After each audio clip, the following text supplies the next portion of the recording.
Welcome everyone to episode 7, end of the year episode for another Card Channels podcast. We are back. Cheers to 2024, everyone.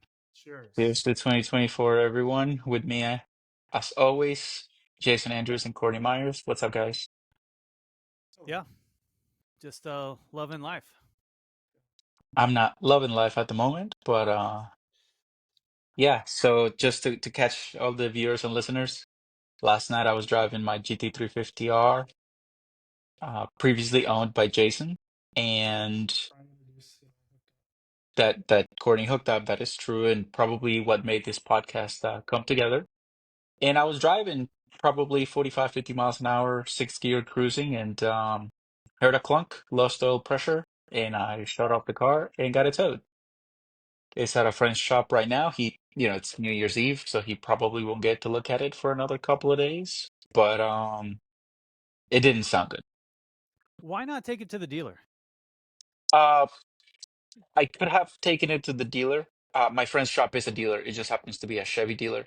Um, and it was like probably 2 blocks from where it broke down, maybe a little bit farther, but um I just know the guys there, the techs there are solid, and probably uh will end up going to Ford, but I just don't know. Tough. Hmm. Yeah, I mean, because you have the Ford warranty, I would just assume you'd take the car to Ford. I don't think. Well, I Yeah. mean, even if Ford okayed it, Chevy wouldn't put the motor in, right? It has to go No, to Ford no. anyways. So it Yeah. seems like a weird Yeah. step. Yeah, and last night it was late. Whenever I text you guys, I literally text you from when it happened. So it was one of those things that like um just the quickest available option to, and then have to Uber home. So yeah, that sucks. Now, every time I make a video and I talk about the delicacy of the VooDoo motor, I get so much hate. But there are three of us right here. We've all had GT350s, and all of them have blown motors, right? My Grabber Blue car, Courtney's car, and now Mario. I Two mean, we're all GT350R for three. variants, which are We're supposed to be the upgraded Both ones. we both know like 3 or 4 guys who have currently blown, and I don't want to spill secrets, but currently blown motors or have rebuilt motors. So yeah, I mean, yeah, It's a thing. that's It's just a thing. Yeah. the odds aren't good, and like I think the three of us here are some of the biggest Shelby guys. Like I have a picture of my car behind me. I have a Cobra thing. I'm Voodoo all the way. I'm Mustang jacket. I'm all about it, but I don't these in I don't know, man. Yeah, I know it's not the same at all, but I wonder if the Z06 is going to have these flat plane crank, strange little problems too. I haven't heard of anything like that, but I know that that was like kind of some of the cause of the delicacy of the motors. Yeah. Because And the yeah, 5.0, the normal Coyote motor is pretty it's bulletproof. bulletproof. I see crazy things with those engines. in the blown them. And I also wonder, like, why most of the people that are giving, Jason, in your example, giving you crap for talking about the delicacy of the motor, they don't drive them like Mario and I drive ours or you drove it before, right? I put 10, 15,000 miles on mine hard, and you guys have ridden with me. You know how hard I drive. Not saying I'm God's gift to driving, but I definitely, put the hurting on the car.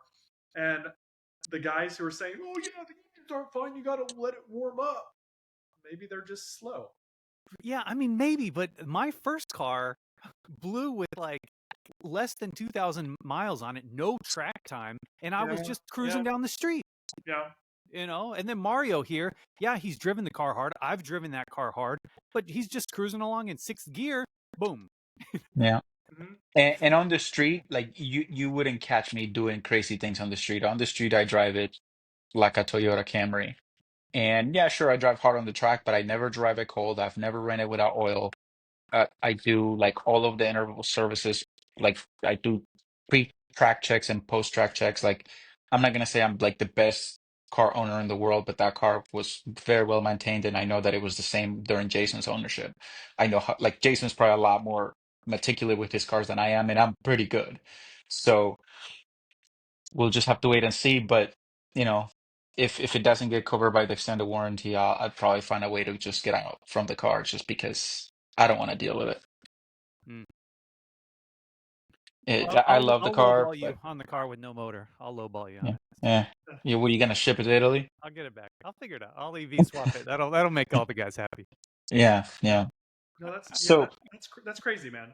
And just to piggyback off of that, like quick update on my car. It's like nobody works over um Christmas and New Year's, right? Nobody works, right? I mean, Mario, did you have how much time did you get off? none. Oh, well, that sucks. You need to find a new job. But um, like my team, I asked them to loosely work a little bit yesterday, um, just because we had some stuff to get done. I think one guy's doing like a half day today, whatever. But a lot of time. So long story short, I don't know why I'm rambling here, but nobody's working right now. So I texted the guy that has my car. And I said, "Hey, Merry Christmas Eve, Merry Boxing Day, whatever." Just and he texted me back.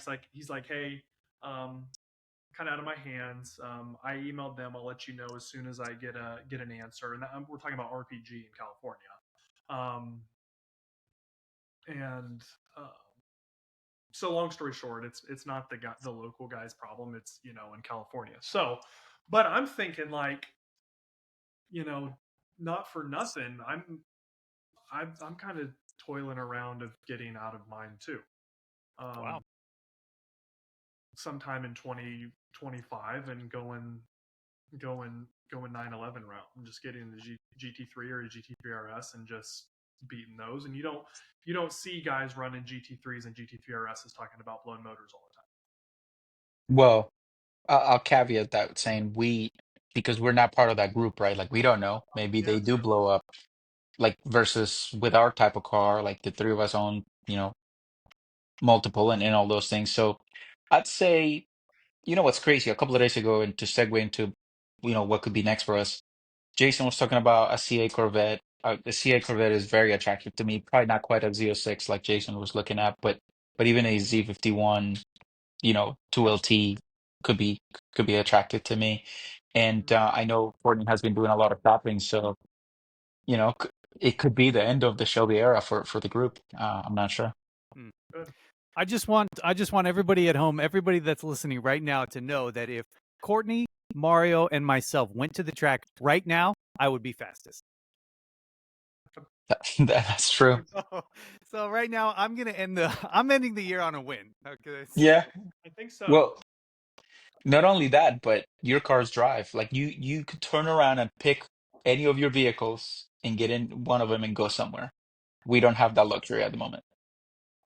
Yeah, Yeah. Anyways, it's funny.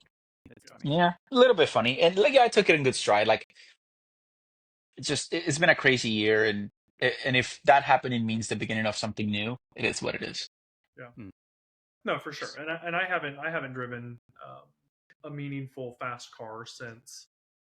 No offense, John, or Troy, but I haven't driven a fast car since August, and I'm kind of itching, man. Like I want to go Yeah. out. I want to go out and turn a quick lap, and like all my buying $700 slick money is just sitting there, and I'm like, man, Well, What you good need to news what you need is, to do is get like a motion controlled like racing simulator to like scratch that itch, I when wish you're I not told on you the yeah, that. track. whatever happened with that? We're beating up Yeah. tomorrow, right? I think tomorrow might be the Oh day. shit. Yeah, Oh so I'm gonna shit. go. Yeah, so Jason, for the viewership, Jason has a legit motion sim. One of the good ones, if you Google motion driving sim and the ones that move and shakes you a little bit, Jason has one, and he's not taking it to overseas, and I may be the lucky purchaser of that. So got to find out where I'm going to fit it, but we'll figure that out. Yeah. Yeah. No, I think you're gonna really enjoy that thing. I wish I had more time and I wasn't moving and things like that. I'd definitely keep it because it's pretty incredible driving experience. Yeah. Right. Yeah. I mean, my sim doesn't move, and I enjoy it quite a bit. Mhm. I can imagine that the motion element would be pretty great. Uh, but yeah, I think with the year coming to an end, the fact that we've done 7 episodes since we started the podcast, it feels amazing.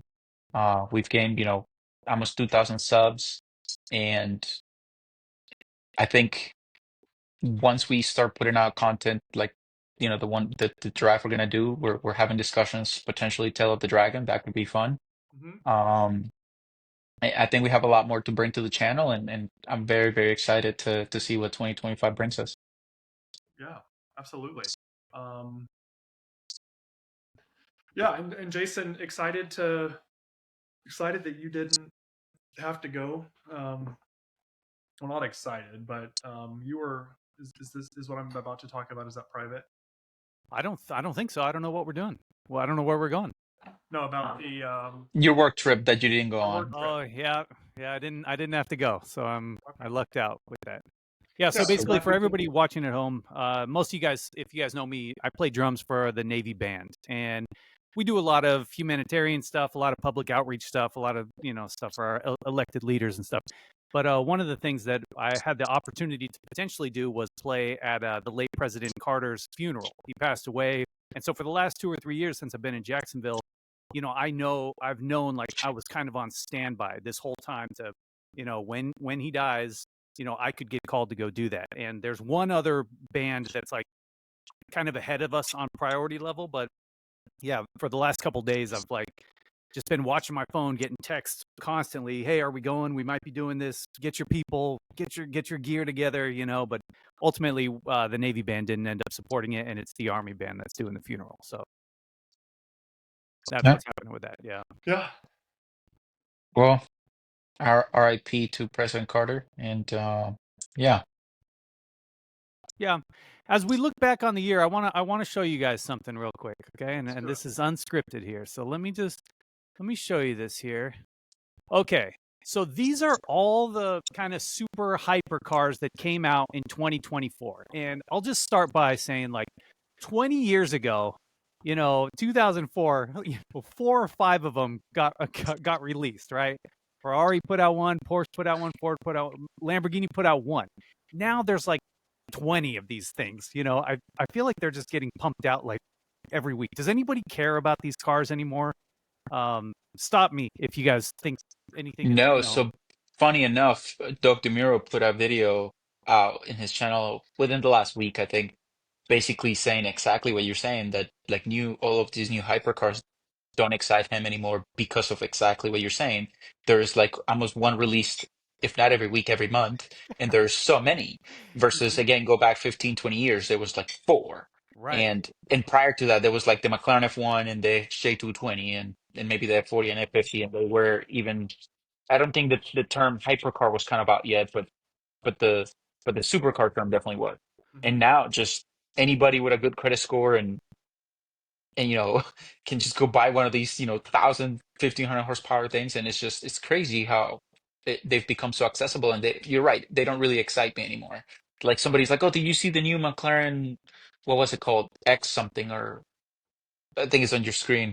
But this is just regular, I think 720. But there was like a new McLaren that went out and did something crazy. I'm like, another one?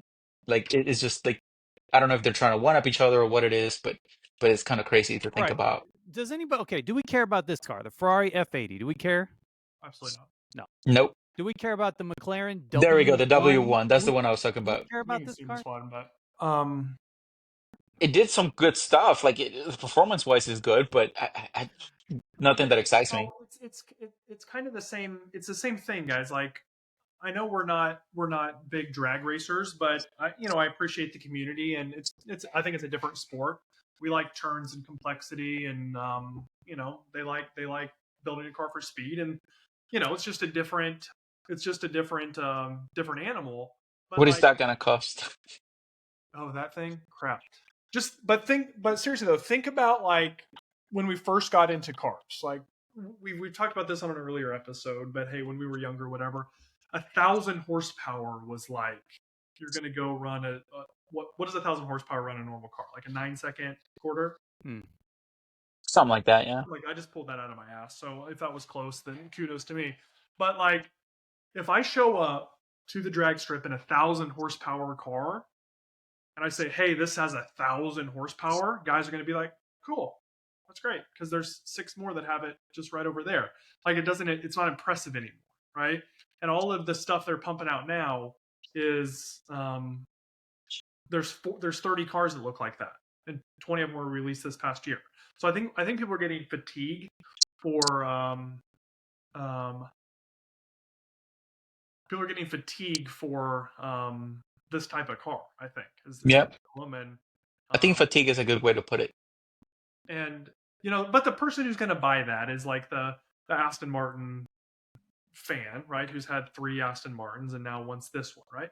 Kind of the same person who's going to buy the GTD, right? The person that's buying the GTD is the Mustang fanboy, um, or woman, right? That Right. sees the value in it and blah blah blah. And we've sung our praise and dismay for the GTD, so I don't want to get into that again. But like the person buying the new GT3 RS, um, is the one that's had the 2016 GT3 RS, and his wife drives a Cayman Turbo, and like that's who's buying that car. So So, Courtney, you're the finance guy. Real quick, roughly, some of these cars we're looking at probably 3, 4, $5 million. What's a guy's net worth got to be to legitimately afford a $5 million car? $5 million, I don't even think in those types of terms, but let's see what Google says. How rich? Well, if we do so isn't it supposed to be like on a regular car, you never want to, I think it was like you never want to spend more than 10% of your take-home income on your vehicle or something like that. Um, and so if you do the same math, you gotta be worth what, 100 million Well, okay, to, so okay, here's what Cora said, and I trust them about as far as I can throw it. But on a 5-year loan at 4%, which nobody has 4% anymore, Right. you'll need to make about 100K a month or 1 point. So on that ratio, you need to make about 100K a month or 1.2 million after taxes to afford that. What's the Dave Ramsey rule? You should never have a car like or um he doesn't want you to spend any money. true. He doesn't want a car payment. But The net worth rule for buying a car states you can spend up to 5% on your overall net worth on the purchase of a car. That seems low. oh, Okay. so I was close to right. If you're buying like a $5 million car, you gotta be worth Okay. 100 million. Okay. Here we go. This makes sense. This is what Ramsey says. I don't take I take a little bit of his advice, but the total value of all your vehicles should be more than half of your annual income, which that makes sense. So a $5 million car, assuming that's your only car, net worth of 10 million. No, I don't think anybody with a $10 million net worth is gonna go buy a $5 million car. I think it's people with way more money. Like, so if you're buying like the AMG one or something like that, you're not buying that if you got 10 million in the bank. They probably won't even sell it to you if you only got 10 million in the bank. These people are probably making 10 million a year that are buying these Yeah, cars. at worst, like at the low end. Um, but it's still crazy though. Like again, go back to the mid 2000s. The only one of those, like again, we had like the 918, we had the Veyron. Yeah. Uh, And just to go back half a second, what Ramsey said is value of all your vehicles shouldn't be half of your annual income. So 10 million, making 10 million a year to buy a $5 million car. Oof. yeah, Yeah. So what's the GTD then? Somebody pays 350 for that. Um, so they need to be making almost 800 a year. For it to fit in. Financially makes sense. right, yeah. That's crazy. And we know that again, that's not like the end all be all to buy one. I sure have bought cars that were way more expensive than what I was making per year, but um, it. I heard a quote once that said that I spend half of my money like I'm gonna live another 50 days, and half of my money like I'm gonna live another 50 years. Mm. And Mhm. that kind of resonated with how I live my life. Like, obviously with kids is different now because you want to make sure your kids are taken care of. But prior to having kids, if I die, I'm not taking anything with me. Right. But obviously, as you get a little bit older, you get a little bit wiser. And I haven't gotten much wiser, but maybe a little. But yeah, it's one of those things that because of what we have in 2025 in store, what things we want to do with the podcast and Jason with your channel and stuff. I think I think the community is looking forward to more exciting car content, not necessarily who's got the most expensive car. And I think for a while, YouTube content became that. Like if you were just a regular YouTuber with a Lamborghini now, like nobody cares Hmm. because there's always somebody with a bigger, badder, more expensive car. And now the channels that are putting out like the good quality content, I don't say regardless of the car, but engaging enough with the kind of audience they want to reach with that car is more valuable than say like, oh, I have the new X. And of course, like, you go buy a, you know, Aston Martin Valkyrie or something, like that's gonna get views because that's the car that is only like, I don't know, I think there's like 80 of them in the world. But again, the new Ferrari, most of the new Ferraris, not because I can't afford it, I mean, I can't. But like even to see them on the street doesn't excite me. Like I look, it's like, oh, it looks cool. But it's not like when you would see like a 488 or F430, like back in the earlier, mid 2010s. And you would see one of those like, oh my God, that's so cool. And now there's just like so many. It almost reminds me in a way, and I'm not comparing them car for car, but remember the SRT4, how they used to call them Skittles because they like came in every color and they were everywhere. That's kind of how the new cars remind me, like the new supercars. Like when all the McLaren guys pull up, like they're great. I love them. I think McLaren makes a great car. But instead of 520s, instead of 720s, said this, is it that? Like there's too many of them now. Hmm. And I don't know, I find myself like I saw in I think episode 2 or 3 we talked about if the Z3 or the Z4 came with the S54 engine. I saw one at a car meet the other day. So which one of you said that it did come with it, I found one. I saw it in person, and I was more excited about seeing that than anything else at that car meet. But that's just me. Yeah. Yeah, I think going back to what I said earlier, like fatigue, and Fatigue. yeah, and I think what for this channel to make it more exciting, if you will, if that's our goal, like niche down and either become the track tips or become the um start flavoring in some track tips or what tires to use or some of that stuff. I think that excites people too. I mean, we would need cars that run before we can Yeah, tell true. people. That's what I was thinking. Like, yeah, we could become the Shelby car crew, but none of us have running Shelbys right now. Yeah. We'll figure it out. That's We'll funny. borrow Jason's cars.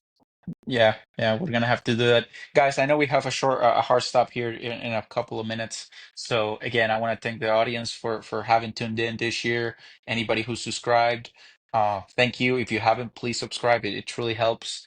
And I want to thank both of you for taking time out of your lives to spend it with me for 30 to 40 minutes once a week or every couple of weeks to engage with the world and tell our stories. So thank you, everyone. This is a lot of fun. I'm excited to keep this going in 2025, and assuming they have internet where Jason is later in the Oof. year, we can keep this going. And yeah, if you're watching this and you're in the comments, do us a favor and leave a quick blurb about what you enjoy about the podcast, what you don't like, what you think we waste our time on, what you think we should double down on, and um, we're here for the audience. We're here because we enjoy this and it's fun ultimately, but we're also here for the hundreds or thousands of people who are subscribed and watch this, and we want this to be interesting for you as well. Yeah. That's all I got. All right, guys. I will see you guys in 2025. See you and everyone in 2025. I will send an update via text once we know what happens with that engine. And maybe for our 10,000 subscriber event, we go to Italy and visit Jason. We'll see. We'll have way more than 10,000 by then. I sure hope so. All right, guys. Thank you. See you See ya. next year. Bye bye. Happy New Year. Happy New Year.